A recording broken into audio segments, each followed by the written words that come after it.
No matter what's going on in the world, sometimes you just need to light a candle and talk about it. So welcome to the Candle and Country Podcast.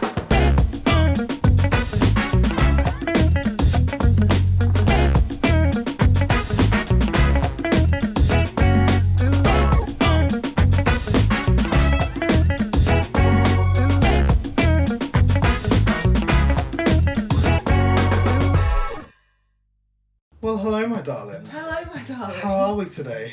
We are good today. I'm warm. Do you know what? You? I You're feel very like sweaty. exactly my point. Yeah. It's like even though we're at the end of like the heat wave, because we're supposed to go You into say a that. week of like pure rain, supposedly. But I like see. I do not feel like the houses have lost Hi, girl. the level of heat that they need to yet, which is kind of the problem. But you don't, of course, feel the heat anyway. This is my claim to fame. My sort of biggest boast in life is I'm always the right temperature. It's very fortunate. I times. really wish I was that, but it's fine. It's a I'm good not. superpower. Hello, Serena. Serena has decided to join us in the view today, and Betty is probably going to join at some point in time. He usually does. Let's light our candle for today. Exciting. Today we have a berry mix kind of scent, which is one of my favourites. I think it's like really summery Yep, and very really nice. happy. So it's really wonderful. It smells like a cherry pie. Cherry pie to you is that what you I don't get? know, Really? like a sort of fruity little dessert. It's nice. Sure, yeah, okay, I can see fruity dessert.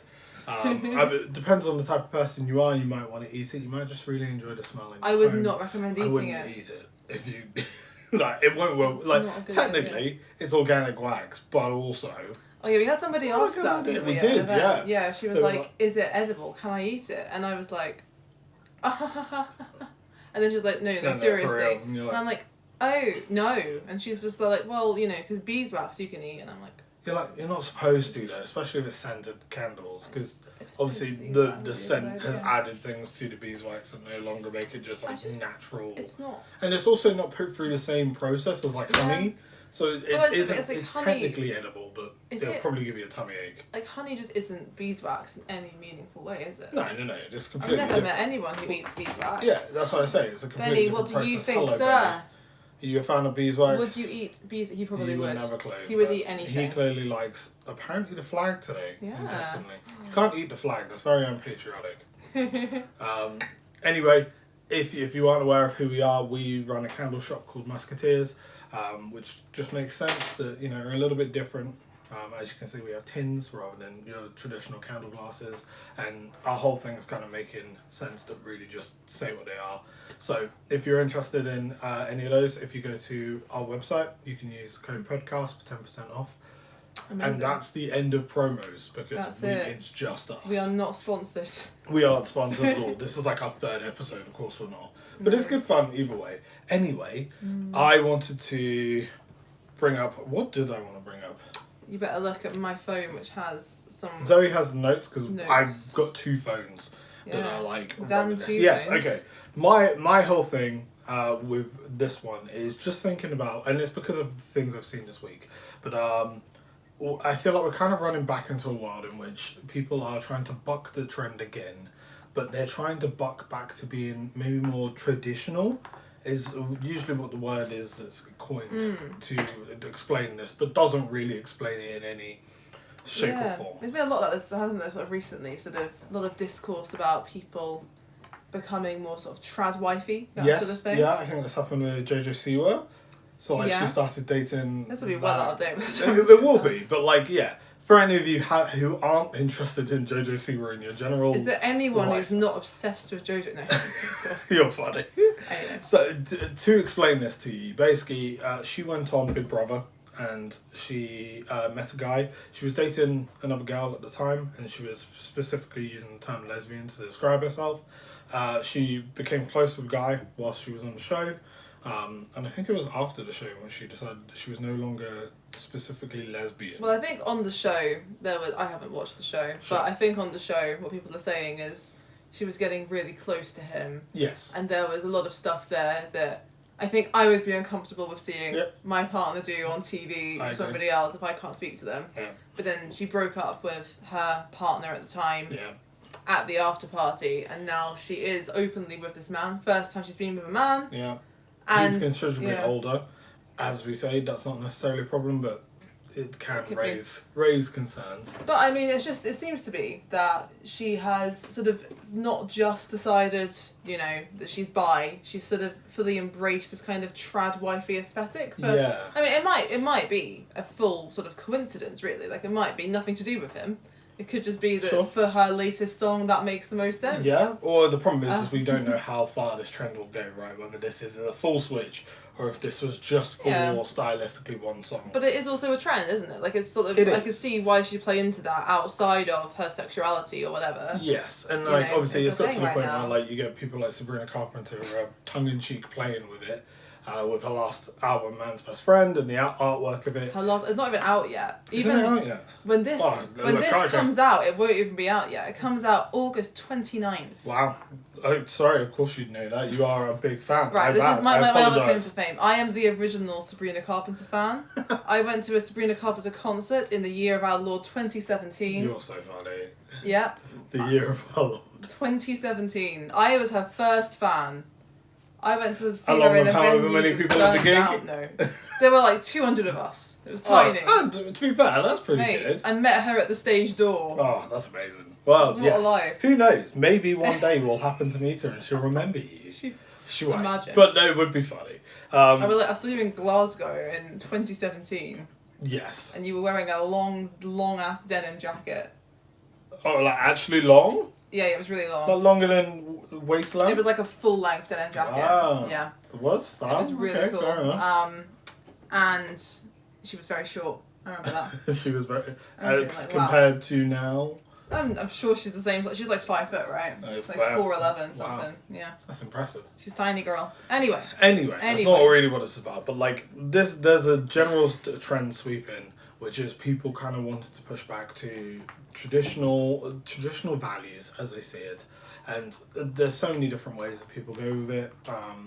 But I think it was worth a conversation because I guess if you look at it from a perspective of I guess feminism in this scenario, many people have fought. Do you know what? It doesn't even need to be feminism. There are multiple rights that have been fought for across the globe over many years by previous generations. So feminism is a good example. Feminism is an example. As in, like, lots of women historically have fought for rights for women. Yeah.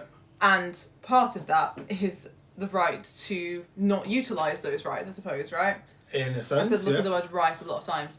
But I suppose, for example... To make your own independent choices. Well, yeah, so we have the right to vote now. Yeah. Doesn't mean that everyone's forced to vote. Exactly. A woman's allowed to not vote. It's the choice to. And, a woman's allowed to be in the workplace and to not have children. Yeah. But she doesn't have to make those decisions. Yeah. Whatever. But I suppose that's a big part of it. Like, in an ideal world, everyone gets to make the choices they want to make. Mm-hmm.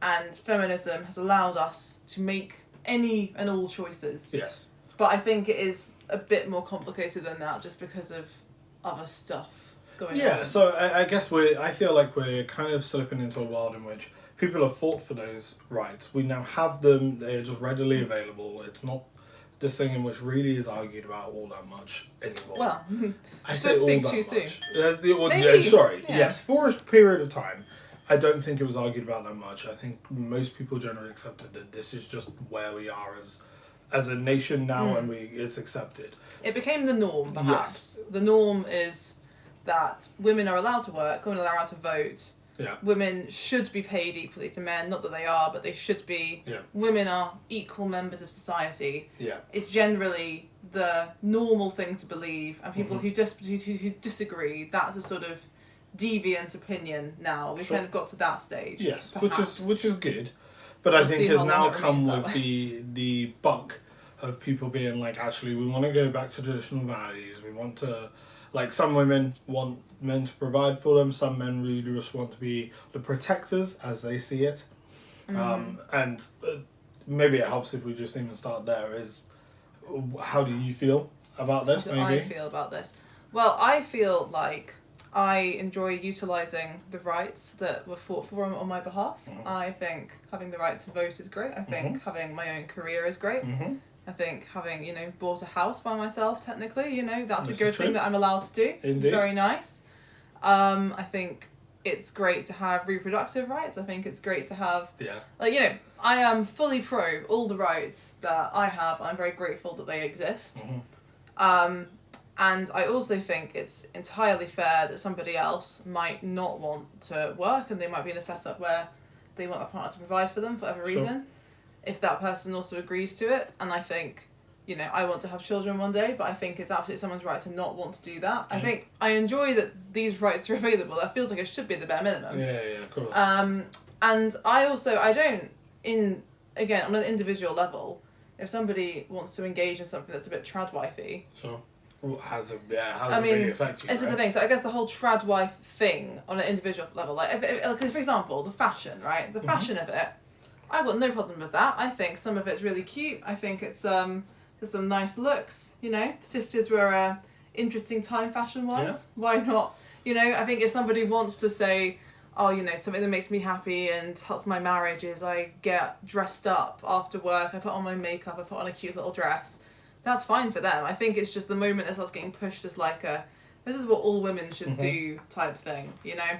And it's difficult because a lot of the biggest influencers, like celebrity-wise or whatever, right now that maybe, I don't know, like I think a few years ago perhaps their aesthetic would have been a bit more, I don't know, a bit less tradwifey. Sure. They've leaned more into it. But interestingly, I'd say that the fashion bit is kind of what, not that baffles me the most, but I think it's a very interesting connection onto this, because it's one thing to kind of go, right, the values that we now hold as a household are that, you know, the man wants to be a provider and the woman's going to stay at home, which also doesn't work in Jojo Siwa's case because she's a worldwide star. No, Jojo Siwa is fully the provider. Yeah, exactly. 100%. But yet she can provide for 3 generations of her family. Well, yeah, exactly. You know? And yet she's playing the I'm the trad wife who comes home like I don't think she is. I think she's literally just put on an outfit for a music video. Okay, so let's take it away from Jojo Siwa then, because either way, but like I mean, this is a trend in the social. It's because it's a trend. It's because it's become trendy. So it's like fashion is always interesting because it sort of reflects on the world that's happening around it, right? So it's like, you know, there's a lot of more kind of, if we're talking about fashion, we go back to Sabrina Carpenter. She's been criticised a lot for her sort of like coquette fashion. I've never heard this word before. This is cool. I feel like I'm too online. Okay, coquette. Perhaps you could find some pictures to put up in this like actual I'll do podcast. My best to. Basically, kind of cutesy in a whimsical way that some people interpret as like kind of like doll-like. Betty Boop? I guess it's more, if you think about a kind of like baby doll night dress, sort of loose satiny fabrics, cool. Could be sexy, but also could be kind of like something that a baby doll or a child's toy would wear. Okay. Think sort of a Victorian child's doll, but make button it up, like loose, frilly, kind of, you know, short silhouette, maybe kind of like anime girl a little bit. Right, got you. Alright. But I guess it coincides with some sort of fashion trends that perhaps people interpret as being, I'm trying to look cute and like a little girl. Sure. In a sexy way. Yeah. Which is uncomfortable. Well, because that whole essence is like, I'm cute, I'm small, please come and protect me. Yeah, so that a guy can feel like he's big old manly. I think it's uncomfortable, isn't it? And because it's like, it feels a bit like somebody who's like, well, this is attractive because it reminds you of a younger girl. Well, that's always been the dangerous thing. You don't right? want is that no one's ever questioned the schoolgirl attire. People have questioned that. No, I think people have, but I don't think the right people have, ironically. I think the people who are interested in that have never really thought about the fact that schoolgirl attire is weird on many levels. And it's also been that over a lot of years in the past, it was okay, and like people, you know, dated younger. Even in some countries, they'd marry a whole lot younger than we would find comfortable here. Yeah. And there's been a wild view that, like, you know, because if you really think about it, 16 is very young in terms of like maturity, in terms of life experience, in terms of like even just understanding how long a year is. Well, I think people finding teenage girls attractive, it shouldn't be normal. It shouldn't be normalised. Unless you're a teenager, like that makes sense if you're that age. Anyway, that's not even. No, but I guess it's one of those. But I think again, talking about this sort of fashion thing is, on an individual level, if somebody wants to wear something like that, Mhm. I don't think there's anything wrong with that. It's Yes. just because when you're kind of a big name and you have influence, and then you can inspire fashion trends, it then leads people to sort of go, ooh, you know, is this right? Because I think a lot of people, I think Sabrina gets a bit more hate than she deserves for it, right? I would Because agree. honestly, she's kind of, like, I think she's a very beautiful woman, but also she is physically small and dainty, as I said. She's Sure. like 5 foot. She's not very curvy. So I guess she is allowed to feel empowered in her body and to feel sexy and confident. Sure. But then I think the moment that she does that, some people are going to go, oh, it feels a bit uncomfortable because she looks like a little girl, but she's sexy. What do I do? And I'm like, I think that's not really fair. Like, it's not fair to say anyone who's small No, can't definitely be not. sexy. Yeah. But Yeah. she's not dressing like a schoolgirl. She just No, she has but, gone for yeah. the style that probably fits her shape very well. Oh, she's going for a whole look, but it's like the kind of thing of there's a whole trendy thing happening Yeah. with fashion that perhaps reflects some societal things. So I think if it's just the fashion, who cares? It's Sure. fine. But then the fashion maybe is a window into. I think it's Something it's an else. extra factor. So my thinking on this is like I think there's been a lot of guys who have always thought that they should be the protector. That it's just Okay. it's almost Yeah. a staple of toxic masculinity practically. I think it's interesting now seeing women kind of go like, so we saw a reel and basically these women were like, oh, you know, once upon a time you can go out and dress up, go on a night out and find a guy who'd come and chat to you. Now none of the guys are out here coming and talking to us, and you're like, Yeah. isn't this the world that you wanted? Well, That I mean, you Again, didn't want to be hit on by random it men. depends on the woman, doesn't it? Sure, I'm not saying that. Okay, maybe on a general, I think a lot of women don't Well- want to be hit on. Even like we're still seeing, God knows how many experiences Honestly, of women flashback to podcast episode 1. who exactly, yeah, like. But I was like, men, don't approach women on the street, please, don't do that. But perhaps there are some women who do want to approach who on the do street. want to be approached. And I can't yeah. speak for all women, of course I can't. I'm No. just saying I think it's a safer thing not to, just because it's not I'd been agree. interpreted badly. But, It's, yeah. it's also a case of like I think we're seeing some women want chivalry to come back. In that, like, you know, I remember seeing one reel that was like, oh, there's the London tube was full and no men stood up to give this lady a seat, which Okay. is an interesting sense of entitlement to be like, why is it that no one wants to give me a seat? I have different Because you're like, opinions this about is that, not someone who's disabled. They're not I someone would who's a second guess vulnerable, that a lot. elderly. She's just there. Like, what do you mean second guess it? yeah. I'd be like, do you think I'm pregnant? Do you think I'm disabled? Like, do I... I'd be like, do I look really sick right now? Like, do I look like I'm about to throw up? Sure. In a seat. I'm like, I think if somebody was like, oh, have my seat, I'd be like, I guess it's really maybe she just wants to be a visibly princess, going on. right? sure. It's I like mean, a princess passenger. It's like I want to be pampered, I want to be loved, I want to be given all the attention and taken care of, and it's interesting when guys have always been far too focused on like the jobs they do, the amount of money they make, because for a lot of men they think that that's the thing that women find attractive, and obviously we've spent a couple episodes kind of pointing out like actually women care about character and values and who they are. But then we're seeing the other end of it where, and it's I don't know if you can say much, but I don't think I've seen as many women say they don't want to work, but they do want the chivalrous values to come back. I think And I'm like- there's a big spectrum of what people want. Of course. Yeah, I think a lot of women, I don't know, I think it's unfortunate that people sometimes think one has to go, like, it's all or nothing, almost, like, Sure. this idea of, okay, well, if I'm going to pay for your dinner, and I'm going to hold the door open for you, and I'm going to pull your chair out, then you had better be working and paying all the bills, and, Sure. you know, I think it's kind of like, it feels very transactional then, in a way. I think a lot of people okay, if we go back history-wise, effectively relationships have been transactional, right? Mm-hmm. The whole point is like a woman cannot afford income, so she probably does her best to try and attract a man who would be able to give her a good life. This man is the only one who can bring the income in, and so therefore there is a transaction effectively of like I pay for the things and you take care of the household. Ah, yes. And now we don't have transactional relationships. It's almost like maybe it's we're at the end of the revolution. We've done everything we wanted to achieve. We wanted to bring independence, but we don't know what independence looks like. Well, I think it's so just... it's easy to revert back to the past rather than press on and kind of go, this is new territory, let's figure it out. I think people overthink it too much, honestly. Okay. Like, How I do you think, think? well, I think in an ideal world, none of this actually is a consideration, right? Like, Sure. I'm not saying that we have to act as though it is a perfect world, because it's not. So Yeah. it's probably worth still talking about it. But Okay. you know, I think sometimes it's nice when we're out and you just pay for my food and it's not even a conversation, and I feel like, oh, you pay for my food, Okay. great, that feels Yeah. nice. I also sometimes I pay for your food and that's not even a conversation. You don't act all emasculated and sad about it. You don't make a whole deal out of it. If you did, I would feel quite Sure. concerned. And I kind of feel like, you know, if it's the sort of underlying social dance that goes on. Obviously with us it's fine because we're married, we've been married for ages. Got you. It's a bit different. But I kind of hate the fact that women have to consider and be like, okay, should I let him buy my food, or is he going to make an assumption about me based on that?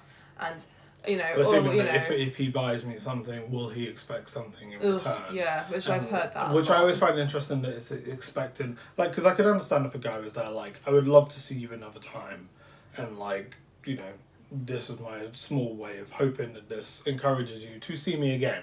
But the fact that it seems to be for a lot of guys that they go straight to like, we're going home tonight, and they're like, wow, that's a big trade-off, isn't it? For Yeah. the price Well, of a like, meal, I just do. you're expecting all of that I mean- later on. That's wild. But also even the idea that that's something that a man pays for by giving a woman a meal. Oh, it's ridiculous. That's so icky. Like it's not. It shouldn't be transactional at I all. agree. Like that should be I a agree. mutual whole Yeah. thing. That's a whole separate issue to, did he pay for my meal or Yeah. not? You know. Well, so I think that we've talked about this before. It's almost like there's a pendulum in society that seems to just swing from side to side, and a lot of the time people go to extremes, right? Like if something has been terribly awful in one direction, they will switch heavily to the other side in the hope that they right what was wronged. But the problem is the other side is probably much better. Yeah. It has its own problems, and no one has ever really tends to find a way. It's like, let's use politics for example, right? Like most of the time we tend to go right, left, right, left.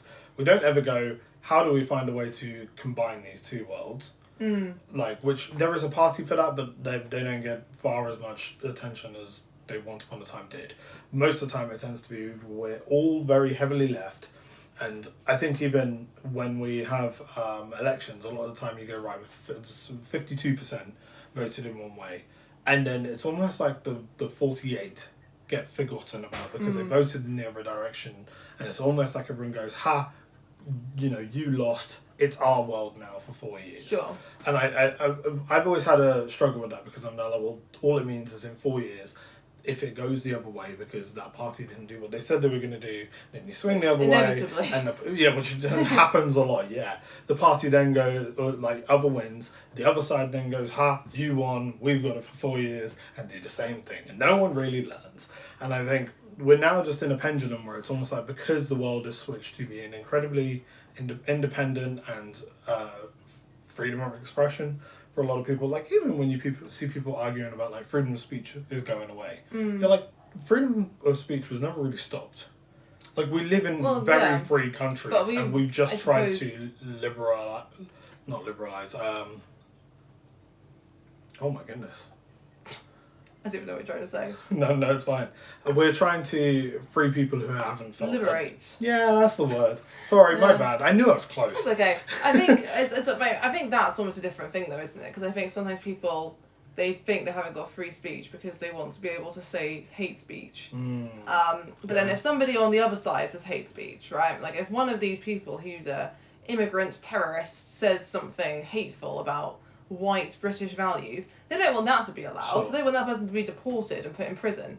But they want to be able to say whatever they want to say, you know? It's kind of like rights for me, but not for you. Yeah, you're right. I think it comes with a lot of hypocrisy, actually, because For sure. like, I if you're not aware, I'm born in Britain, so Britain is my home. There is no other home really for me. My parents are Jamaican, but I've not lived there, so it's a very different experience. Like from them moving here as an immigrant, where they very much have loved this country, given their hearts and souls into like my dad works in prisons, my mum works in the NHS. They like government work, have done their best to contribute to this economy, and you know that's a very different life to the guy who lived here and it lives within the economy, effectively, that we have now got, and sees the two sides of it. And like, I'm not gonna lie, most of the time when people are arguing about immigrants, it's because we're being distracted away from the fact that everything else isn't really going in a way that benefits normal working people. Like,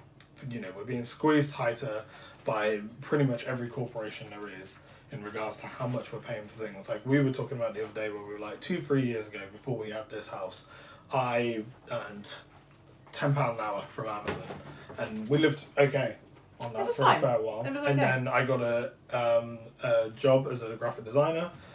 It was on it wasn't minimum wage, it was like 18k. Pretty much minimum wage now, but Yes, it's pretty much probably below minimum wage now. Actually. Yes, you're probably right, but like back then it was fine. We did okay. And I was like 20k. Yeah, so yeah, we were all right. The fun is that since then our salaries have like changed. Well, that's quite a lot, yeah. Because we have better jobs. We earn more, but then it's almost like the cost of living's also gone up a lot. Yeah. And the cost of like having a house and everything, so we own a home, but we've had to move away from where we lived for a long time to an area that at the time of moving was considered considerably worse to where we used to live. So we've had to move to like a worse area of the world in order to be able to move on to the ladder. Really. I think a lot of people don't think they do. Well, is what I think half the argument is, actually. I think it's just a difficult one because it is like the cost of living goes up.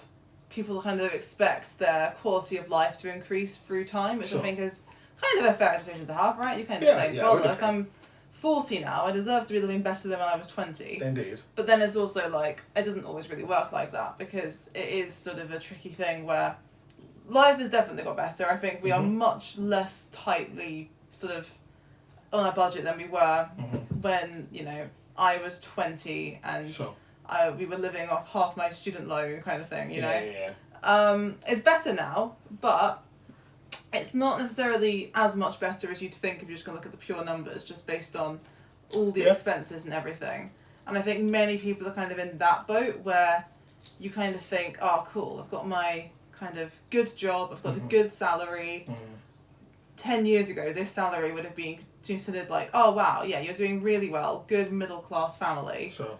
But then it's kind of like, it just isn't that easy now. As I've said, the middle classes are kind of getting squeezed a lot more. It's like, Poor us. People who are in working class, they were always working class. It's people who are middle class that are feeling the squeeze even more now. I think it's more different, isn't it, in a way? It's like, it's the kind of people who are kind of not on minimum wage, never were, and nowhere near the top. Yeah. There used to be kind of a bigger middle section or a bigger gap between minimum wage and a sort of normal kind of office job person, right? And I don't think this is a bad thing necessarily, but I guess it does lead to possible issues where you then have someone going, okay, well, I could work in the office and be really highly qualified, go to university, get my master's and everything, get this cushy office job, or I could earn the same just working at KFC, right? Yeah. And now I would still rather work in the office personally because I do not like working retail or service jobs. I have done enough of those. I think everyone should. Everyone should do at some point in time. But at this point, I would definitely still choose not even considered. I would still choose to work a more office job, work from home sort of thing, do stuff on my computer, send emails. I'd rather do that than be serving someone chicken. However, I think it's an interesting world that that's kind of happening, and it's kind of, in some ways, it's kind of a bit of a socialist dream, right? And like to be able to have everyone works whatever job they want to work, everyone is paid something that's a livable wage. Yeah. No one's trying to get rich. Everyone's just paid a livable wage. It's not like someone's job is more important because they're a special person who got a degree. Sure. Yeah.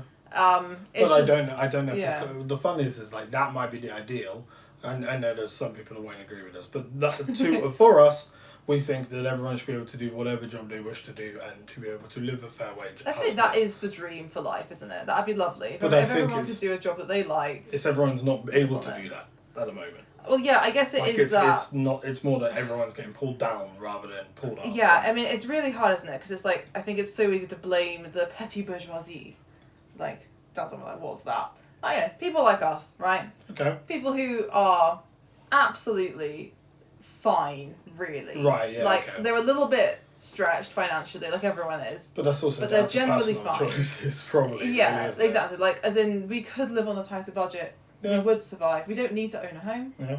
We don't need to own our baby cats. We could be very frugal, but like, you know, for example, we But- own a business. The business, for the most part, is self-sustaining, but also there's still owning a business. Like There's still lots of running costs Exactly. and everything. Yeah, there are months where so you our could cash just flow not. is very weird, It's- personally, because like yes, it's Yeah. a business and it runs technically separately, but you're still like sometimes it's a cash lot. flow's odd. But it's like, it's one of those tricky ones where when you're the real problematic people, right, are the Right. ones who are the billionaires, or no, not just billionaires, but the millions. people up at the top of every company who are trying to make a lot of money off Mhm. of their workers, who are valuing themselves at 300 times the importance of Sure. Yeah. the somebody who's person who actually packs doing things. boxes, yeah.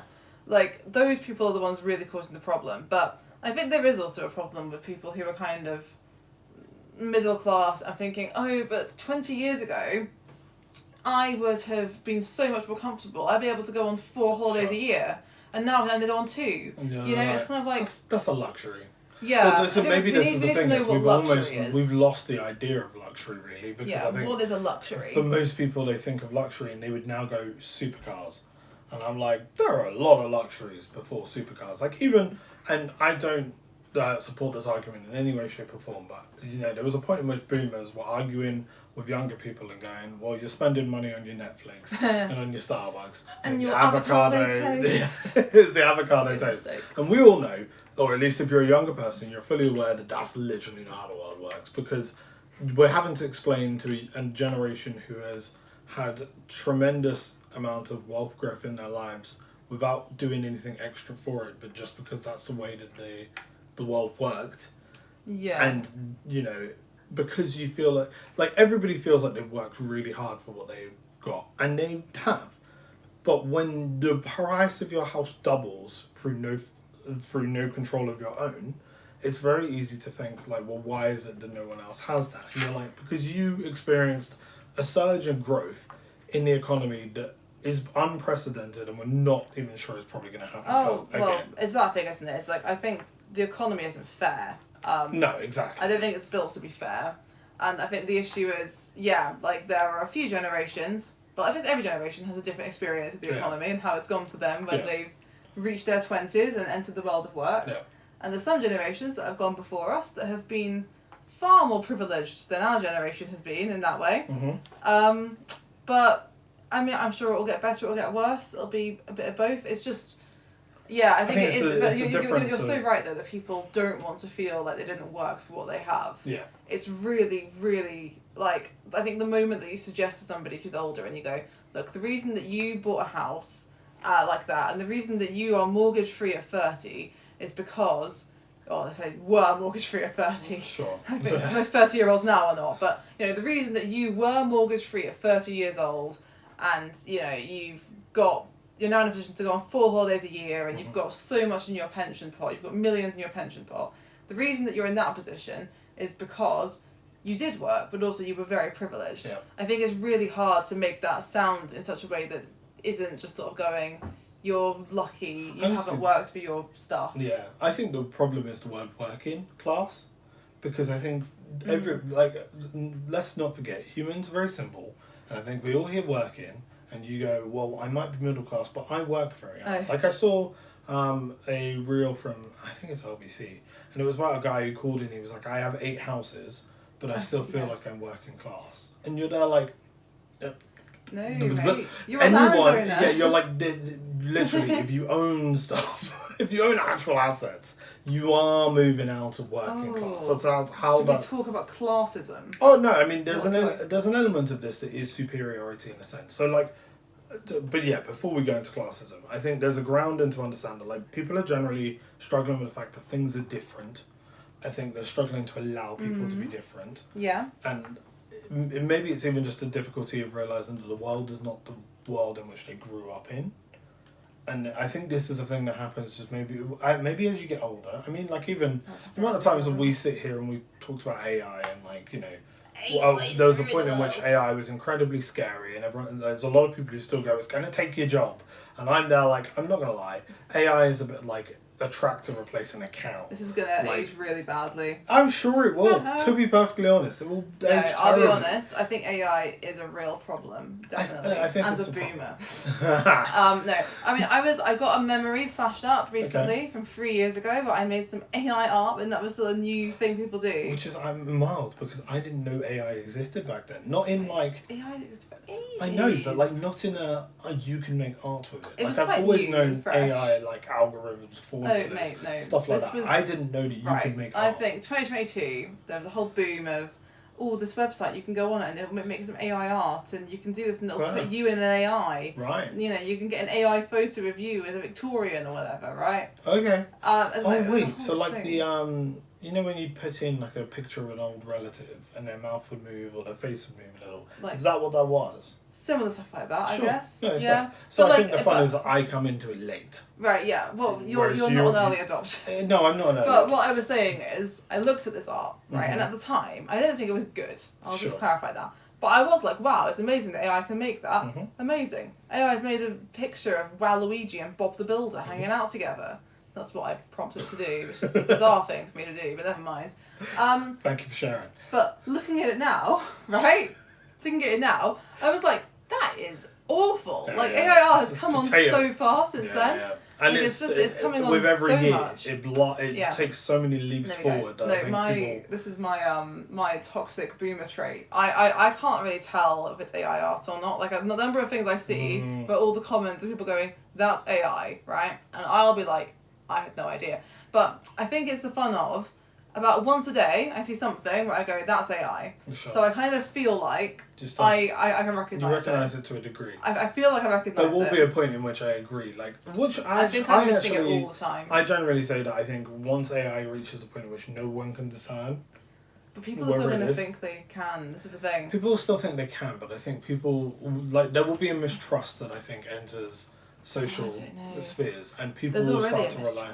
There is, but we still for a start, we dealt with boomer mums who took all their medical advice off Facebook because someone reposted it. See, I think I'm being taken in already all the time. I think there's a lot of AI stuff that's getting past everyone's radar. I think it's like, when somebody says, whenever someone gets lip fillers, I can recognise immediately, and every time anyone's got lip fillers, I've known, right?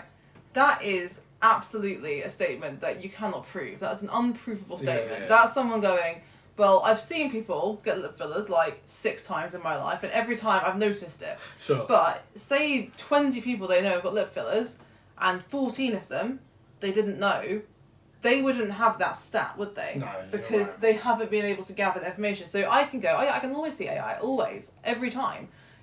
I see it constantly. But as you say, AI becomes more natural. Yeah, I probably see 20 things a day that are AI, and I only see 6 of them. Yeah, possibly. And notice that they're AI. I mean, YouTube's just had to bring in a whole thing to start dealing with AI generated videos, because clearly there's a lot of people out in the world taking advantage of that. But anyway, we were going to talk about classism. We were, and do you want to? I mean, I guess. Well, what we were going to say about it. So I suppose it's the fun of. So middle class people feeling like they are entitled to have more money and more luxury than working class people is one thing that we kind of talked about, which isn't obviously healthy superiority. Very unhealthy. Sure. But I think it's also the fun of when people who we view as working class sort of make money and do better than us in some way financially. I think a lot of people really struggle with that, and they sort of start demeaning. We find new ways to say we're still better than you. I've seen quite a lot of this recently. I guess because of the area that we live in as well. Yeah. I feel like I find it more difficult to just dehumanize all the people around who are working class and have their kids and are feeding their families and have bought a house. I think it's really annoying and sad, and it saddens me that people still want to dehumanize these people for a joke, I don't know if they even see it as dehumanizing. I think they want to feel like, as we said, they want to feel like they've worked really hard for what they've made. And I think the only way sometimes people know to do that is to put someone else down and go, well, there's lazy people. compared to me, who's worked really hard, and look at me now, I have a house. But then it's like, But, like- the number of people who are, bought a house, and then people will go, oh yeah, but it's a sort of new build house. Yeah, sure. Or, people will go, oh yeah, Look at their furniture. Look at their furniture, look at their crushed velvet furniture, Yeah. look at their live, laugh, love sign. Yeah. Look at their, AstroTurf lawn. Look, all of it just looks so AstroTurf fake. lawns. Yeah, Wow. stuff like that. Or, or it'll be things like, oh, they've got some money and now he's gone to Turkey and he's got his hair done. Or, The veneers are in. He's got veneers, got his turkey teeth. Sure. And I know I said last time I didn't like veneers, but I don't think that's it's not a class thing, right? It's like, I think it's like, if anybody decides to get, I'm going to go tan. I don't think people should really go onto tanning beds and tan, right? Sure. But I think people use this as a thing to stereotype different classes and to try and put them down and dehumanize people. Yeah. I was thinking about it the other day where I was like, travellers, for example, are a massive group that a lot of people like to demonize, put down, shame. Oh, yeah. But, on the other side of it, you've got middle-class kids who are... their goal is to buy a camper van and travel the world, as they would say it, and see the sights whilst working from their laptop remote. And you're there like, you're a traveller. That's the same thing. What do you think travellers are doing? They're not... for a start, most people don't travel. You can't travel around if you haven't got a sustainable means of income. Which a lot of travellers do. I think everybody just thinks that travellers are really trashy and cheap, and most travellers are not. Most travellers are doing okay for themselves and living the life in which they want to live. And clearly it's a problem for people that they go, you're not living the exact same life as I am, or the life I think you should be living. I think it's there's things that are trashy if a certain person does them and someone else doesn't. So somebody from a middle class background wanting to travel about and not settle down and travel the world, right? It's seen as a privilege. That's not trashy. But then somebody who doesn't have money wanting to travel, or it's just seen differently, even going to different places. If someone's like, oh, I'm going to go to Benidorm, right? Sure. And they're a richer person, seen very differently to somebody who's a more working class wants to go to Benidorm. It's such a whole different thing. Or the greatest tanning, difference I think is tweakment, all these things. Yeah, the moment that somebody isn't the right type of person to get that or to do that, suddenly then there's... Yeah, I don't know. There's so many things that I'm sure we've all seen these posts right about what are some things that are trashy if a poor person does them and trendy if a rich person does them. Things like that. Or I haven't, but have you not? I've seen loads of things. Okay. Yeah, or I don't know. I mean, by the sounds of it, it's the exact same thing we just said, right? Loads of that. It feels like it's just another way to reinforce this kind of social... I think people should be aware of classes and be aware of that as a social issue that defines people. And I also think it's a fun one where it's so... Because it is really ingrained in the UK, and I think it defines how people see themselves. A lot of people I went to uni with, I really don't think that they're working class people, but people would definitely try to be working class so they can be a bit more relatable. Yes. But also, I've grown up around a lot of people who, have fairly nice family lives and good backgrounds, but actually also definitely are working class, right? And also I've had people who've had quite difficult family lives and backgrounds and financial struggles and are much more middle class. And I don't think it's about money. No, I think it's about the way you see life, really, isn't it? Well, it's about the jobs you have, the ways your kind of subculture within the culture of the UK. But I know we've had this chat where you've been like, so am I family middle class or working class or whatever? And it's really fun because jobs wise, working for the NHS, prison chaplain, owning a home for a very long time, generally financially stable, now own 2 homes, 3 homes technically, because the one in Jamaica. Sure, yeah, so they built a home back in Jamaica. Yeah. Travel several times a year, but also mostly to go back to Jamaica.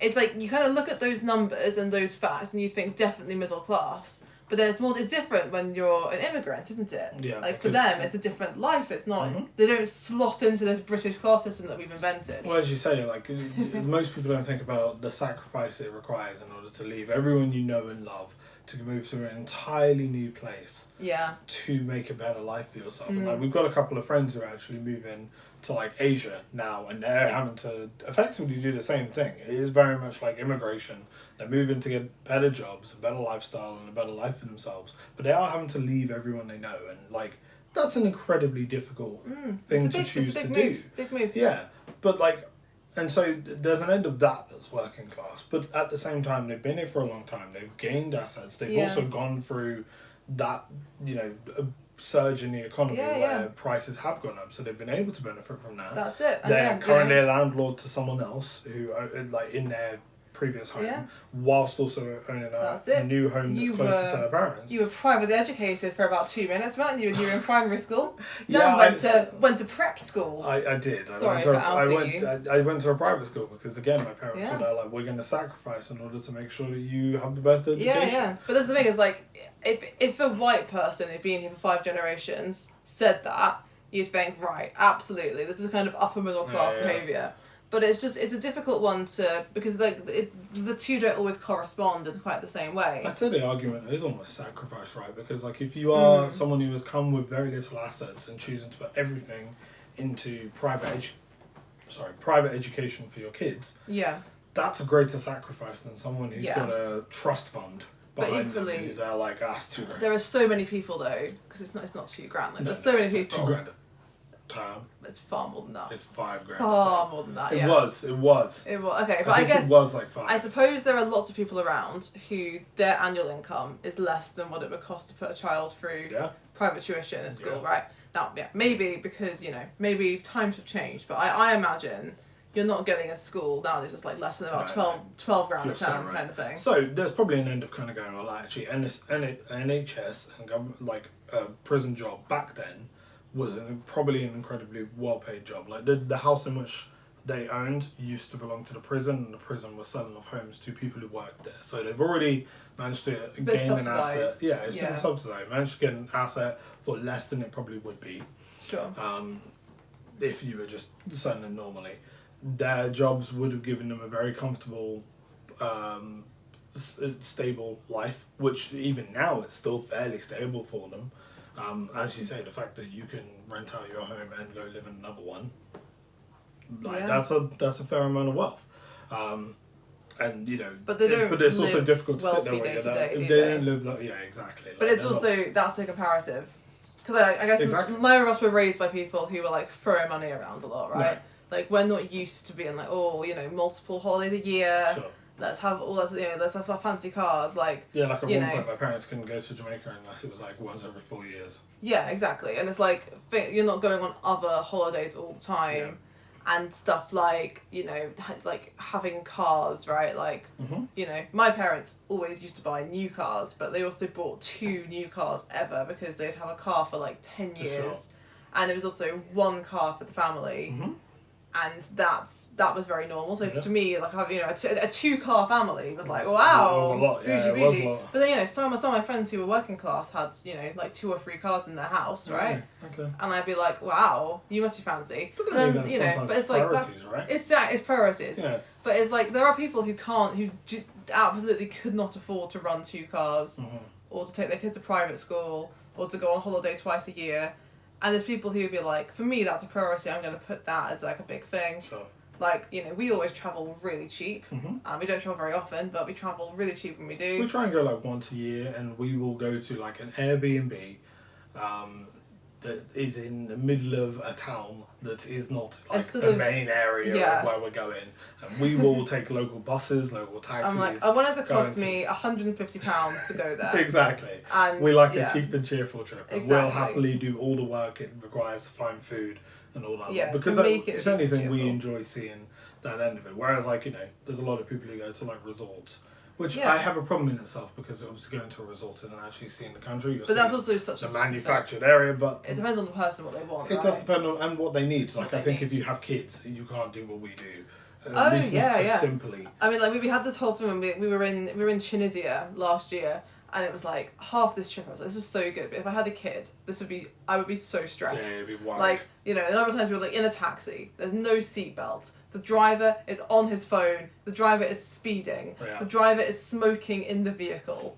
The driver is on the wrong side of the road. Yeah. We've gone the wrong way. We're lost. The driver has not turned on his little meter thing. He's going to make up a number and chuck it at us. I mean, there's even a point at which we went out to like a lovely beach and then realised we had no real easy way back because taxis don't come there very often.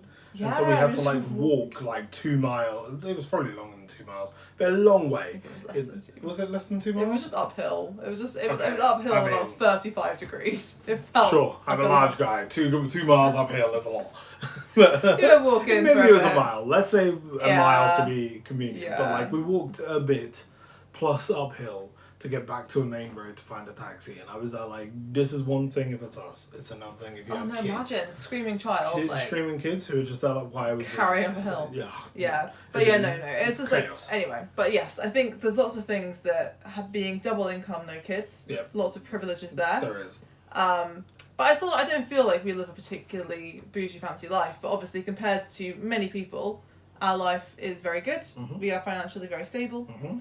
It's such a comparison game. And I don't is. think we really should be comparing like that. But I think it's useful to kind of look at the trends and just see how generally people are doing. So this isn't to say that I think I deserve more money or I deserve for my money to go further Sure. because I am a young person working in, a profession where I would have at one stage probably been more well off than I am now. Mm-hmm. I don't think that's the issue. I think it's more looking at generally how everybody's wealth is being stretched. And like in our generation, it feels like it's much more difficult to do things like buying a house. And I think older people haven't always understood that. Like, my parents have been really, really good about understanding that personally. Mm-hmm. But I've heard other people sort of saying about, or like their parents being like, oh, you're 22 years old, you should buy a house. Why haven't you bought a house? It's cheaper than renting. And it's like, yeah, but that's not so simple, right? why on earth would you think I could? And it's like, well, I bought a house when I was 19. And it's like, that's not the same. how on earth will I do that in this Exactly, economy? Yeah, exactly. it's So just that sort of thing. we are dealing with like, maybe we're talking more about older people and them just understanding that like what they had stretches a lot further than it once did. It doesn't for us. And also like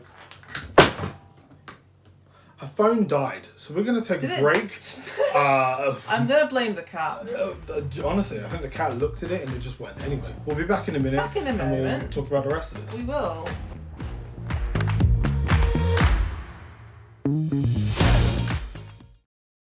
Hello. So camera's been fixed. It's in a slightly different angle. Sorry about that. Sure, that will really bug you all. I'll be alright with it. This is the fun of we're still at the point where like we've got 2 phones, thank goodness. Like we tried to start fairly well. There you go. But, That's privilege, that is. 2 phones. It is, yeah. Like it's my old phone that like honestly the battery was going, so we have to charge it awkwardly. But like it works. Like for a lot of people this will be a plenty good phone. It's a camera. Exactly. But also anyway. I'm using like a car window tripod. Yes. Rather than a proper tripod, because I only have one tripod with a proper mount. So we're still at that point where I haven't got a proper mount, but like... It's lots of... If you can see this, it's all stuck together. Yeah. And it's like glued together, basically. But it's a production nightmare.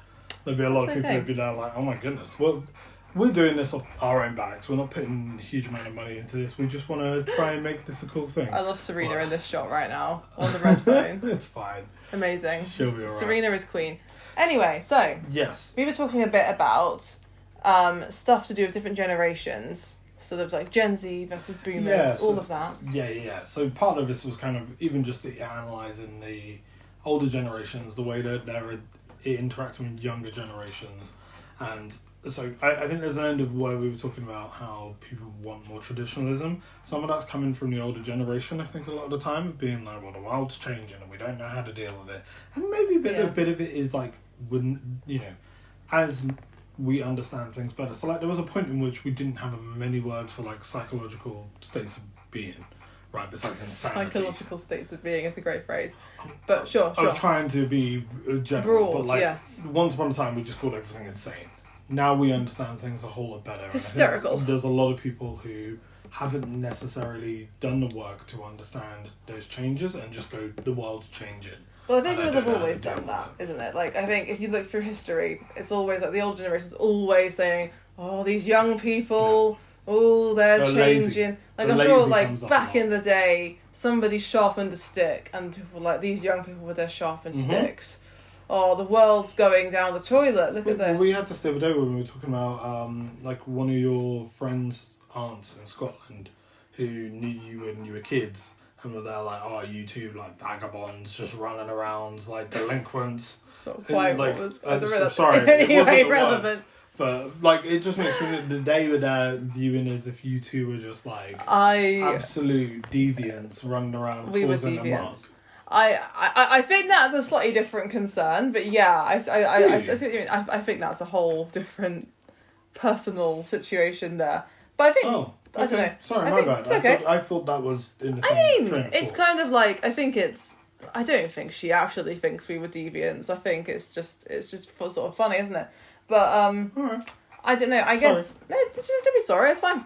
But I feel like there are definitely people who act as though anything that teenagers do has to be somewhat like malevolent. Like, you know, oh, the teenagers, they're loitering on that corner. What are they up to? Who are they gonna egg today? And it's like, why would they be egging anyone? Like, are they gonna just be like? I remember being a teenager, and most of it was kind of being at a friend's house or going to the park. And like we weren't at the park to terrorise children. We were at the park because you we needed didn't want to chill in your house. Just a place to be together communally. We would sit on the bandstand. Sometimes if there were no kids, we'd go on the swings. We would wander the streets. We would go sat in a car park sometimes.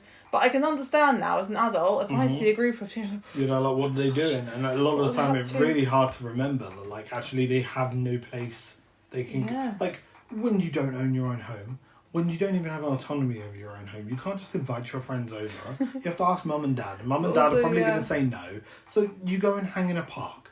And that's probably what parks really are for. But, like, as you get older, it's almost like everyone just dynamically goes, oh, well, this is my neighbourhood.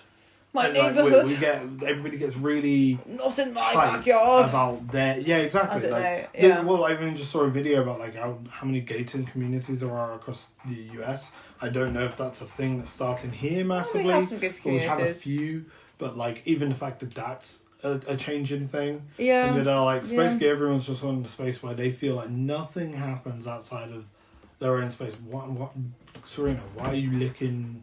She's like holding the cable. And Serena, if you see the like lighting changing, Serena has made her decisions about what's going on. Actually, we need different lighting. She's licking a cable. I feel like with the thing about sort of older people seeing that the world's changing, so there's always that. Hold on. Just to be clear, she's not actually licking the cable. She is licking the tag on the cable. Oh yeah, no, don't worry. She's not about to die. Yeah, this is not an emergency crisis. She's not eating the cable. Just didn't want anyone to think that we're about to exactly. Just allowing the cats to eat a cable. Oh, Benny's just getting laid. Oh, this is very cute. If you can see it, you can see it. Anyway, what were you so saying? I think there's always going to be a thing where older people see what's going on with the world and they go, I don't understand this, it's changing, this is uncomfortable. So there's the kind of young right-wing shock jockeys who come out, right, and they sort of just say unusual, controversial things for the sake of it, to be controversial. Sure. Like, you know, when you're 14, somebody decides that they want to, you know, make dead baby jokes and say nasty things because it gets a reaction. And I think comedians. Yeah, I think people do that as well when they're older. Like, people will sort of come out with, hot take. And they'll just say things like that. And then, you know, you get people like Andrew Tate and all these guys they are we live in a hot take era. I mean, like, they're getting airtime because they have insane, outrageous things to say. And they know that people will comment and they'll people start a whole respond to thing that. on it and be like, I can't believe anyone just said rage baiting. It's like, yeah, it's a rage whole baiting. thing So you get those people, you get young people who are rage baiting, and people who just generally love playing devil's advocate. They're like going, devil's advocate, actually, I think this, just to sort of be argumentative, because that's more interesting or fun for them, right? But then you also get older people who are, I think it's a bit more of a sincere thing perhaps, where they're kind of like, I don't understand the world anymore. That's quite scary. When I was a kid, this is what the world looked like. When I was 20, the world looked like this. Now I've no idea what's going on. And I think sometimes that can be a thing that is a genuine issue. I don't think it's fair that they should then try to keep the world as it was when they were a child. Like, I think because often it's like, you know, I know my grandparents were like voted for Brexit because they were like, oh well, you know, when we were young, there was no European Union and the world was a better place, and it's like, I don't think it's quite that simple, is it really? Like, I mean, but that's how a lot of people voted, is that they were like, we experienced this at one point, so, you know, it was easier back then, let's go with that, rather than analysing the actual facts. And because like, I think there's an end of seeing the world changing, and you could easily go to people who understand the changes. Oh, do you know what's an interesting one? I use the crying emoji that's angled. I had recently discovered that this is apparently old, which is, you know, heartbreaking for me. I really enjoy that one. I am. But apparently, according to communication of today, that's old and it's outdated. It's old man speak. I could sit there and you could either go two ways, and you would go, doesn't matter. Actually, it's three ways. It doesn't matter. I'm going to do what I want. Okay. There's either you moan about the fact that the world's changing, I don't really get why people are using these phrases, or I could go find someone who is a bit more up to date with it. Not again. I'm pretty sure that was the deliberate cat attack. The cat wants to go to bed. Goodness. Okay. I'm going to just keep going with this, I think, this going. time. So, yes, you go three ways with it. I think, I mean, my take on the emojis is, I've heard just the full crying face emoji is now what you do when it's funny. I'm halfway there. I normally do a kind of straight on crying laugh face and then the sad crying face. Because to me, just the crying face is what I would do if I'm actually sad but not super serious about the sad. But anyway, generations change, language changes. Exactly. Just like, I have so many of these. So I tutored kids. I used to tutor a kid, right? And he was hilarious because this is going to be already out of date. But he didn't understand. I was trying to talk about how a character in the book we were reading was boasting, right? So he was saying something. I was boasting, and I was like, okay, so why is this character saying this thing? And he goes, I don't know. And I was like, okay, well, look here, read this bit. It says he was boasting, yeah? Mm-hmm. So you know what that means? He's like, no, I don't know, what does that mean, boasting? And I was like, okay, well, I was like, it's kind of like bragging. Mm-hmm. And he was like, did he know what bragging meant? Bragging. He says he didn't know. Okay. And then eventually I had to go, it's kind of like flexing. And he was like, oh yeah, I know flexing. And I was like, you're like, oh my god. Oh gosh. But that's a fun thing. It's almost like English education's kind of gone out the window. But like, it's literally like things like that. Like I was reading Of Mice and Men last week, 2 weeks ago with a child, right? Sure. And we go into this in so much more detail, but you know those who know, right? Curly's wife in Of Mice and Men, she is portrayed quite crudely as a bit of a seductress who is cheating on her husband, flirting with men, all these things, right? And I was trying to find a way to express this to the child, and I think there's a point where she's called a tart and a slag. Well, things like that. Well, he didn't know what those words meant. He would, yeah, sure. He didn't know. And I was trying to be like, I was obviously like, right, so this is really problematic language. Never, ever, ever say these words about women. It's not fair. It's not kind. Yeah. You can't say these things. The portrayal here is really sexist, really, really reductive of the other woman. However, what the writer's trying to say by saying that, you know, she's wearing red lipstick and red heels and the red dress and doing little, you know, coy waves. Yoo-hoo! And the fact, you know, she's got her hair curled. Sure. What the writer wants you to think is that she is, and I'm like trying to wrap my brains like a way to say this as child appropriate and I was like, she's for the streets. And he just looks at me and I was like, she's not. She's not. Bless her, Curly's wife. That's what they're trying to say. She's misunderstood. Maybe she is a bit of a flirtatious person. Sure. Doesn't mean that we can be sexist about her. And he's just there like, okay, yeah, no, I get it. And I'm like, okay, cool. But yeah, it's just the fun of the language. That you can't use words that are genuinely dictionary words in order to describe. No, exactly. Like I'm like, oh yeah, a tart is like honestly, words. Yeah. It was real. It was funny, but it was also like. It's just a wild thing to have to suddenly accept, right? And I think there's a disdain that comes for the younger generation, even though the older generation's like, you know, especially when you hear the narratives of like, think of the children, women and children are being hurt. Like those are the generations that use that the most to effectively influence / manipulate, to be like, see, we care about people. Yeah. But at the same time, the world in which they fought for those women and children to have a better existence in, upon reaching said existence, now we have a problem with it. And I think there's an end of people really struggle to be happy without finding new problems for themselves. Like, honestly, Sure. I think we've had times in our life where we've, been fairly comfortable, and like one of us has found ourselves incredibly anxious. Me. Sure, I'm not going to say that, but No, it's true. I guess both of us have it. yeah, we both have it to a degree. But you're going, wait, I everything's have my own fine. projects, or like I will dive into a project. Zoe will, spiral over something. Oh, I'll find and something. We'll be like, "What's going on?" And you're there like, "I've apparently just got nothing to worry about." And you're there I'll like, find "It's something hard to to worry deal about. with," but like, yeah, we don't know how to just be content with the fact that like things are good. Things are fine. There's not always a problem to solve. There's not always a challenge to face. And I think older generations maybe have this problem. It's like we find new problems to deal with. The problem now being is that the world is far too free, and I don't get that people can just do what they want anymore, and it doesn't make sense to me. And like, even we were thinking about this in the sense of like, why is it that, like, for you and me, we go into a Greg's or whatever, there's no part of me that thinks that I have the right to tell this worker what to do, that I have any Or be rude demands to on them. them or to be rude to them.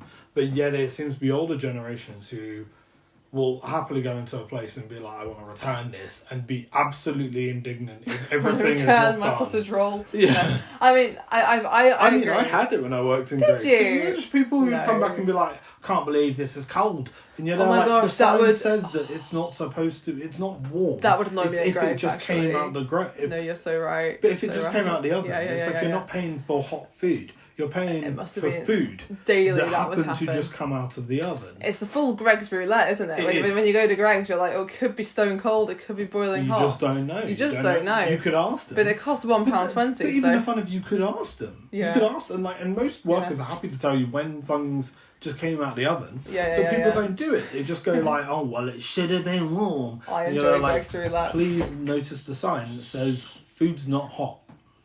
Food's not hot.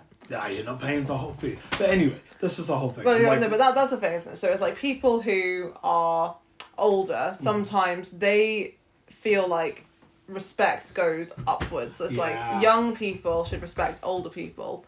And it feels like we tend to feel more like, you kind of... respect is earned. Yeah, well, I mean, I don't know. I feel like I want to respect everybody. But I feel like it's kind of like you give people the energy that they've given you in a way. Like, as in, for example, right, I am never, ever, ever going into a shop and I'm going to approach them and go, hi, yeah, I want you to do this. I'm not going to click at them or clap at them or call them over roughly. That's a good Like, example. I would never do that. Mm-hmm. I'm going to be, if anything, apologising for daring to get them to pay me any attention. I'm going to be so sweet. I'm going to be so like, I'm so sorry. Could you possibly maybe help me with this? Thank you so, so much. Yeah. Right? And I tend to be treated fairly nicely by young people who I meet in public. And then I've definitely heard people saying, what is going on there? The cats are just The very cats are... hyper. It's insane. I'm hoping he doesn't climb that. He's climbed it. He's at the top. Bloody. That's mad. Right, anyway. So, but I think sometimes we've seen this thing where older people are like, oh, the young people working in shops these days are much less friendly than they used to be. And I'm like, but I think some of the older folks coming up to them in shops these days are not very friendly. Yeah, so I think it's changed in that, like, I don't know really what happened with boomers. I don't know if they even worked retail jobs half the time. They must have. Yeah. But clearly they've forgotten at some point that they need to give people general respect. I know I've had it with my parents where, like, even my parents were like, respect is just given. But then you wouldn't get it back, and I know it's that given to older people. Yes, it's given to older people, but they don't have to give it back to you.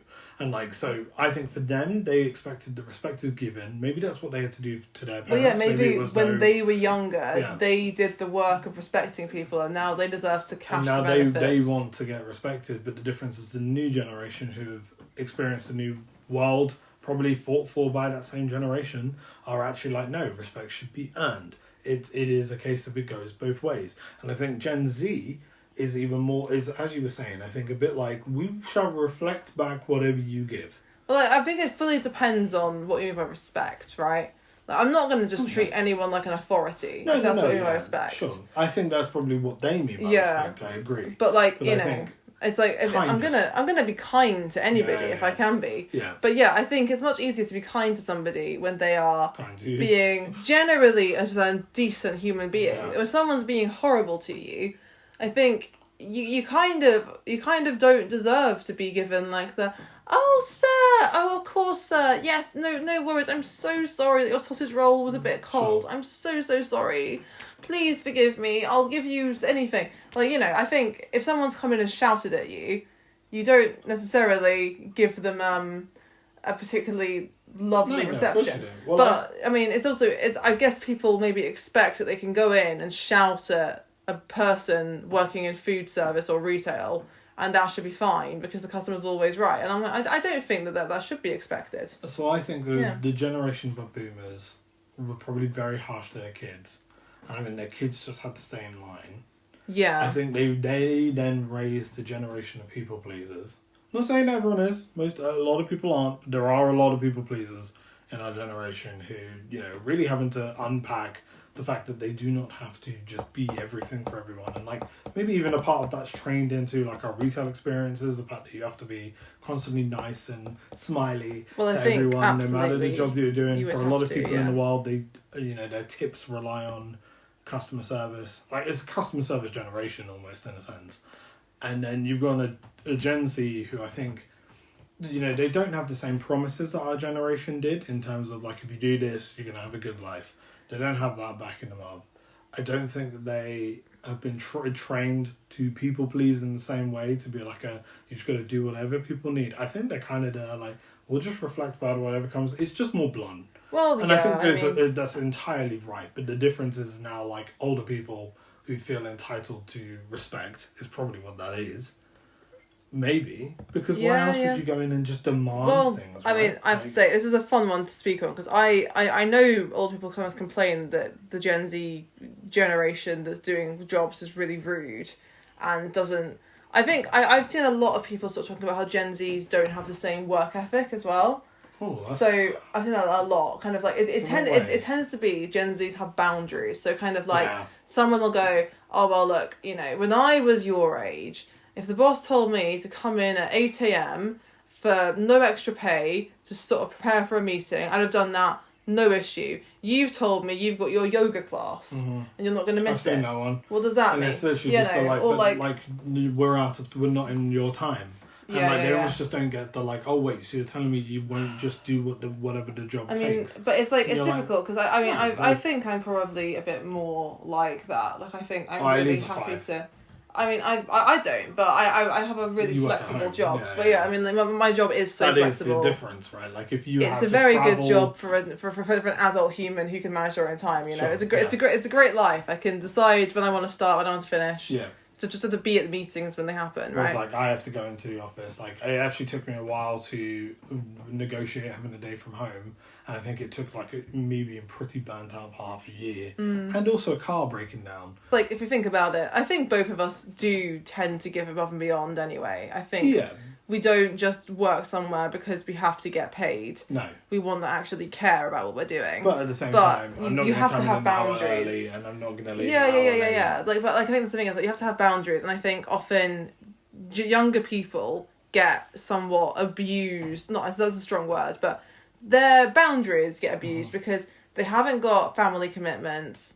And they are newer and fresher and they have more energy or whatever. So it's kind of like, you know, if you go to like churches, often students are really, really involved in stuff because the perception is that students have loads of free time. Yeah, time.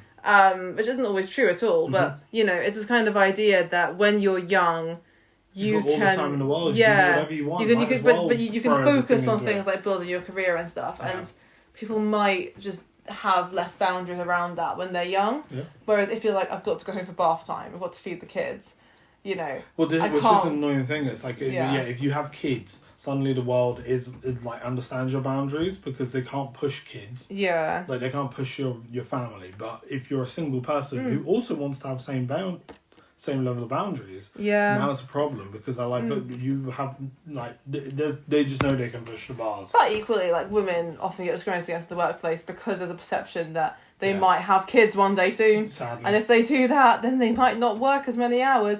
It's just it's a very tricky one. Yeah. But it is also, I think actually young people maybe have different boundaries. And there might be a sense of the inbuilt work ethic of you've sometimes got to go, occasionally you just have to go above and beyond. You have to be late at work. Yeah. You have to do a few things that aren't You just got to make the in your contract, right? Yeah. But, like, it happens sometimes, and I think you kind of have to have that attitude that you have to care enough about your workplace that you do those things sometimes. Yeah. It's just... If it's pushed regularly, it's understandable that any generation is kind of like, you know what, enough. But I think there's probably more millennials would have just put up with it and gone with it, and then are now quite burnt out. But it's... maybe it's that, and I think it's... I think you were talking about boundaries, and I think there's a power in just realising the boundaries that younger generations have, and the older generations having to, like, they're struggling with the adapting to accountability, right? Because there is an end of, in a job sense, yes, they're going, actually, these are my boundaries, these are the hours in which you ask for me, you have no reason to be asking for any more. But in, like, social aspects, opinions, family scenarios, I think the younger the generation, the more they're like, actually, there's things you can't say anymore because they're degrading to other people. And there are older people who are really struggling with this change. Oh, because of, just a world in which is entirely different from them, where they didn't have set boundaries. And I think it was a world fueled by, like... about this time? Oh, yes. So, we saw a reel from Greg Wallace. It'll have been out for a while by the point you've seen this. But he put this out recently, and he basically was like, I really struggle to talk to my younger co-workers because I'm really worried that anything I say is going to be used against me. What about if they report me? I don't know which way they can go. And if I have a drink and I say an opinion that is a bit too, out there, then suddenly it'll be a problem. And I'm now like... Bless his little heart. It's even just the fact that we're not thinking about the fact that, first of all, if you're aware that the opinion that you have is a bit controversial, maybe it shouldn't be said in a public scenario in a workplace. To work friends. Yeah, I mean... That's close friends. This is a real... Right? Yeah, I think this is a fun thing, isn't it? Because I think the idea that you have to walk on eggshells around liberals or around young people, really common idea. And I've seen a lot of people saying this. Mm-hmm. And I don't really think that that's true. I agree. I think you have to sometimes accept that you might say something that someone's going to question and call you out on, and you have to kind of be okay with that to some degree, to go, okay, maybe I'm going to get questioned on this if I say this. But, yeah, I think some of the... Like, as in, I think people are learning and growing, right? So people are going to say things that perhaps someone might go, actually, I don't think that what you've said is fair and appropriate. Yeah. And that might happen if you're talking to somebody who is woke. Whoa, because a woke person might actually have it in them to go, I've been thinking about this quite a lot, and I think maybe you're not quite right on this. Sure. So that's the danger of talking to people who are outside of your bubble. But maybe there's even an end of just having to deal with the fact that someone's going to buck up against your idea, right? I mean, that's the thing. Like, I think a lot of people say stuff because they're used to... We're all very social creatures. We're used to saying things that will... make us feel like we belong, bring us into the club, allow us to join a group, whatever that is. If you've been around a lot of people who are very happy to throw around whatever opinions have come to mind, well, you can say what you want, right? I mean, the moment you're around people who actually do care about how other people feel and value trying not to say the wrong things, you can't just say whatever comes to mind. But it's also like different cultures of different norms of what's a thing, right? Like, there's certain... I've been in certain environments, people have made a joke when I've gone, oh my gosh, like, I can't believe they've said that. Sure. Like, even if it was like at like an old workplace I was at, people would make jokes and I'd be like, I can't believe someone said that at work and nobody's like gone to HR. I have them every now and again, yeah. Whatever. But then there's also times where, like there's something where someone said and then that's been called out and I've gone, oh, I'm surprised that that's been called up on when other things happen. But there's different work cultures and there's different groups, right? Like, we don't all live in one group, we don't all live in one echo chamber, or we shouldn't, right? Yeah, sure. But if you've hung out with your one echo chamber, right, it might be that in your group it's completely appropriate to make jokes about XYZ topic, or to say oh, you know, I've got a hot take here. Women don't deserve votes, right? Sure. Could be that in your group, at your pub, that's fine. But I think you have to have some self-awareness to go, that's not going to be okay in every group. Well, I And, had like, friends people are lately gonna where they were like, oh, you know, trans people. And the moment people say that, you're like, Oh my gosh, no, yeah. that's where this conversation I'm like, sorry, why did you possibly read that I would be okay with you saying that? And I'm you're like, okay, so now I've got to, like, and the fun is like, socially, you almost sound like, right, now I've got to have this conversation with them and buck against whatever I think is entirely incorrect. Yeah. No, Dan's so good with this. And like, there's a real balance of kind of going, hey, I understand where you're coming from. This isn't actually what you're thinking like, it is. You're wrong on this. And even just making people like understand that, like, guess what? Not everyone's like them, and everyone's allowed to live the lives in which they need to live in order to be able to feel comfortable on the earth, and that's a basic human right. I think they literally just saw straight hetero couple, and like this guy knew Dan from when you were like 14 or something, and was like, oh, you know what? Yeah. Yeah, earlier one. These two will dislike trans people too, right? And it's like, no, that's not. Yeah. No, you've read this very wrong. As you but said, like, he's you just know, read us and kind of gone, I that's think the thing, isn't have it? the opinion that they'll and I'm sure that was very upsetting for him. Like, oh my goodness, these two have questioned me and challenged me on this. Maybe. But at the same time, I think you get this quite a lot where, like you can. There are definitely groups in the UK, sadly, the spaces where you can absolutely say trans people should not be allowed to exist, and everyone will give you a round of applause, right? And like, unfortunately, that is the case. Yeah. But I think sadly, everyone should have the self-awareness to know that that is not the general consensus. It's not the majority opinion. Maybe it is the majority opinion. I don't know. I unfortunately, it might be. But you can't just walk into a space full of people who you don't know that well, who are of different backgrounds to you, different, you know, demographics, different cultures, and presume that you can say something like that without getting challenged.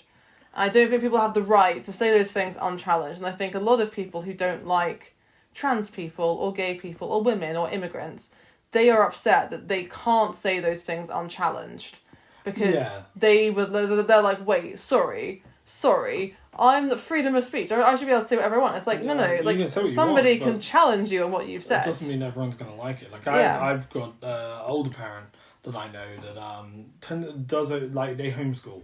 But like whenever stuff comes up about school in the news, they'll be the first one to post about it.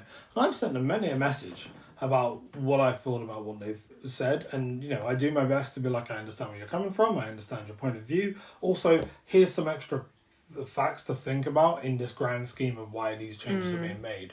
And a lot of people, like, they even don't come back to me or I get blocked because of the fact, like, they don't want to have the conversation. They don't want to learn. They just kind of want to, like, shout about the fact that they don't understand what's going on in the world. And I think our greatest dynamic is the fact that, like, in Greg Wallace's case, I think there's nothing wrong with him being humble enough to be like, hey, so there's some things I'm not getting. Can you just help me try and understand these? And, like, rather than coming with the, maybe it's the respect thing. It's like I'm the authority and my opinion is this. And then really struggling when someone's bucked against their authority, as it were. When actually, like, you know, and a lot of the things we're talking about, we're not authorities. Like, we're not sitting here as authority figures being like, right, we are social experts on social sciences and we're trying to tell. But there'd be people who act like that. Who will go like, I'm the expert in this area. And I'm now like, are you? Or do you just care about it? It's okay to care about it, but to claim that you're the authority is usually probably pretty inaccurate unless you've got the qualifications, the evidence, everything else to back it up. Yeah, I mean, I think people say things sometimes which are going to be, I'm going to disagree with, and that's okay. But I think I appreciate the conversation that goes. It really depends on how they're presenting it, right? Like I love to disagree with somebody. I happily be challenged on something. Sure. I think the moment that it turns into hate speech and this stuff, it's then like, okay, well, there's not really a good argument to have here, is there? But I think in Greg Wallace's case, it's like he's obviously said and done some things. He's made some risky comments. Yeah.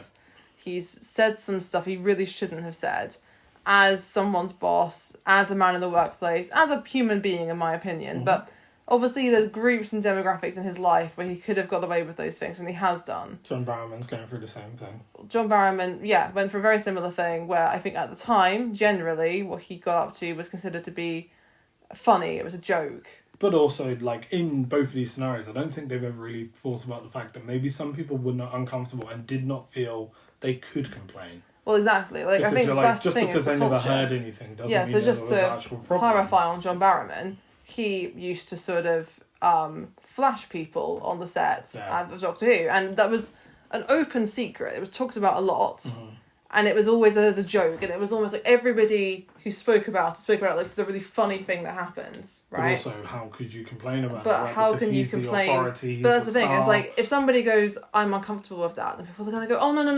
You're Oh the no! problem. He's not sexually harassing you. No, you've misunderstood. This is just John. This is just what he does." And in the past, it would be Just easier John to being just John. remove the person that has the problem rather Yeah. than deal with the person causing it. And that's the thing. It's like when it's a culture thing. This is what it means about like creating a culture. Yeah. It's like the culture around him was saying, "It's just the way he is. He just does that. It's fine. It's normal." And then now we question it. We look back at it and we've gone, "That did make people uncomfortable. People were uncomfortable, but they couldn't speak out because the culture around them said, this isn't, stop making it about yourself. This isn't like that. It's innocent. It's fun." And like I've had this before in my life where someone's made a comment to me that I found creepy or weird or unsettling, especially when I've been a kid, right? Sure. And it's somebody who's like respected, and they've said something to me, and I've gone, that really made me uncomfortable that you said that. Like I had this guy who called me like an attractive young woman when I was about 12 or something, and I thought that was really weird. Yeah. But like I mentioned it to somebody, I raised it as like a thing, and they were like, "Oh no, he didn't mean it that way at all. No, he didn't mean it that way. Oh. No, he's a really respected man. He's a really good man. I can't believe that you would suggest that." And I'm like, I literally was just trying to say he made me uncomfortable. I'm not trying to say he's a predator. I'm just saying something he said made me uncomfortable. Yeah. Can that maybe be addressed? Can that not just be changed? 'Cause Yeah. It's a very simple request. But also, and the fun of, after what you've just said, I'm not trying to advocate. But I think in some scenarios, I wonder if people are also victims of the culture that's been around them. As in, like, if the culture has allowed you to say whatever you want. I don't think he meant it in a world bad way bucks at all. against you, I think sometimes you can be the one on the end of the stick of a bigger problem. Yeah, I mean, like that. Yeah. Like we had this with a larger church that our old church was part of a group from a different part of the world who, basically had systemic problems with their leadership, where their leadership were very, very shady, like committed crimes, and they kind of covered it up. They then spread across the world, created branches, and one of their most famous ones was in America.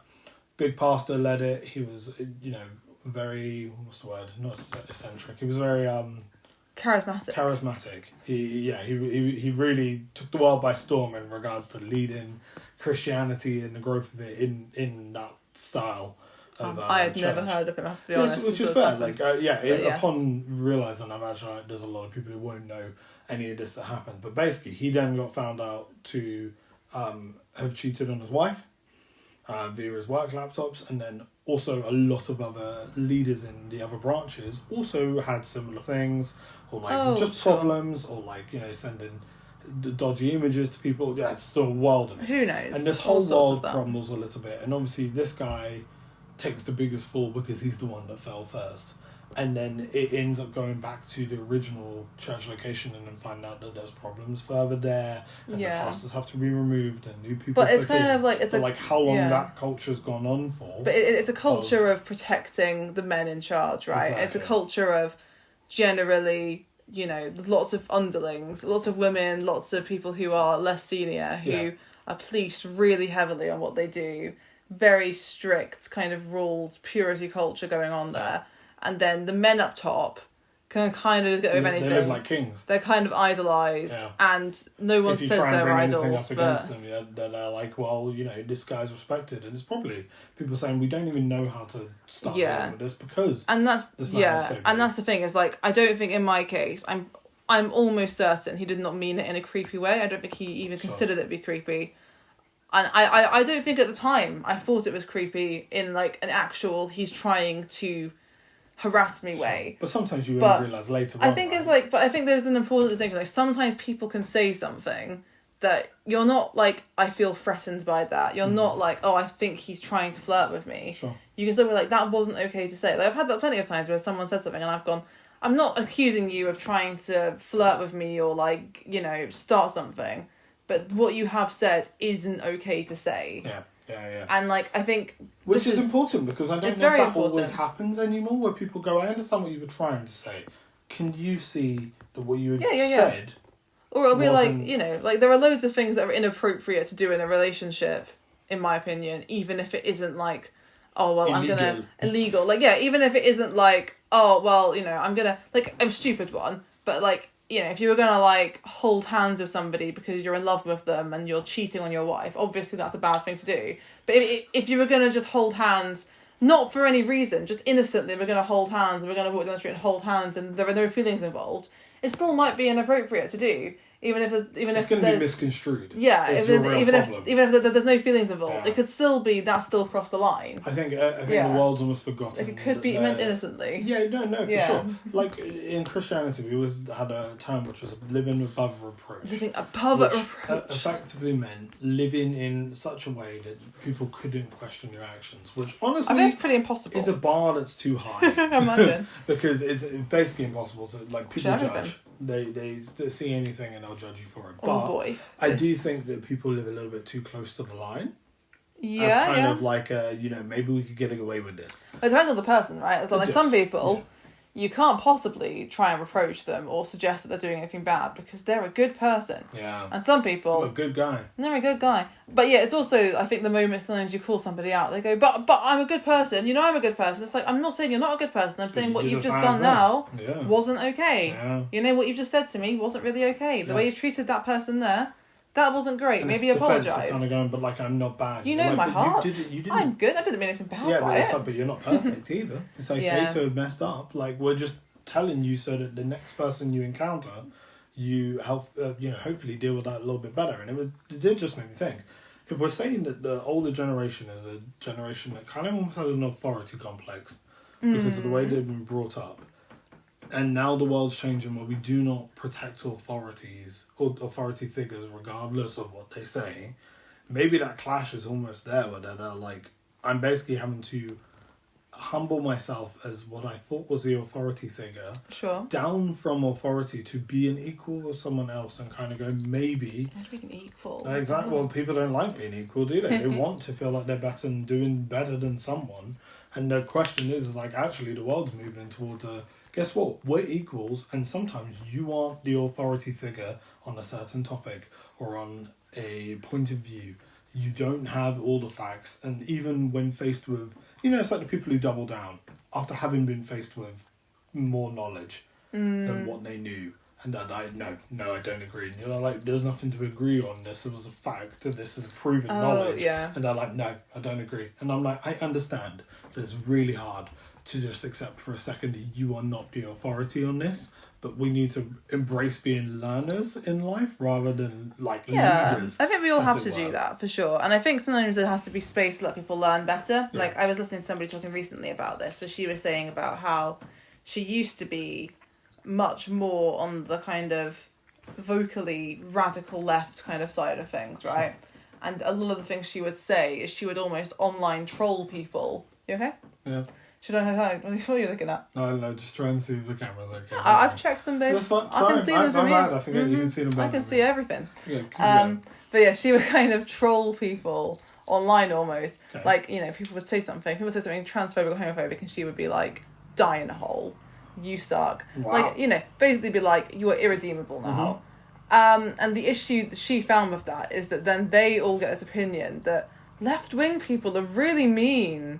They're really horrible. Yeah. Or even, I think sometimes people express centrist views. Like someone might say, I think both sides have a point. Right? I'm sorry, I've said that in a really demeaning way. Yeah. I don't really mean it to be demeaning, but someone might say that. And then the left wing tends to then be like, stop justifying what they're doing. Yeah, which I do agree with, but I think it's kind of like you have to have space for someone to go, okay, but I actually don't get this and I want to understand and to not demonize them. Like if someone goes, right, I think J.K. Rowling has a point. Sure. Help me understand. That's very different, I think, in my opinion, to someone going, I think trans people should all stop existing. And I don't think it's good by any means that someone thinks, let's listen to J.K. Rowling.